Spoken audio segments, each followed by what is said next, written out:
Proste zdania Ewangelii wprowadzają Ciebie i mnie w rzeczywistość ogromną. Te proste zdania zawierają symboliczną treść, która nie jest tylko symbolem, niesie w sobie rzeczywistość duchową. Posłuchaj kazania na górze, początku kazania na górze. Jezus, widząc tłumy, to nie jest zwyczajne widzenie.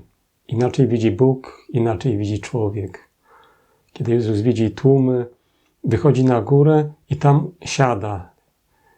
To wyjście na górę też jest niezwykle symboliczne, bo góra w chrześcijaństwie ma mistyczne znaczenie.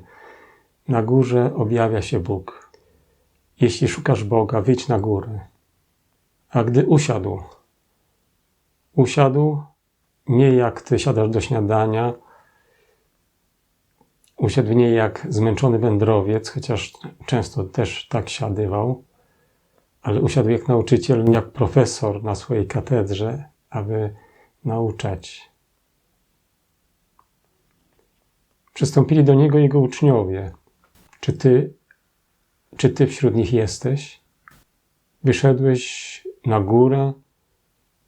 Wyszedłeś po to, aby słuchać Go, aby uczyć się od Niego? Wtedy otworzył usta. Do tej pory milczał. Teraz otworzył usta, by mówić do Ciebie. Ile razy skarżyłaś się, że milczy. Teraz Jezus na górze chce mówić do Ciebie. Czy słuchasz? Jest czas milczenia i jest czas mówienia. Teraz jest czas mówienia. Jezus na górze mówi do Ciebie. I tu dotarliśmy do tego, o czym chciałbym opowiedzieć. W pewnym spotkaniu z łanią jelenia, które przypomniało mi, jak ważne jest słuchanie. Poszedłem kiedyś do lasu, stanąłem na brzegu lasu i była wiosna i pole było zasiane zbożem i oto co zobaczyłem. Uszy jelenia. Jeleń cały zamienił się w słuchanie, cały zamienił się w uszy.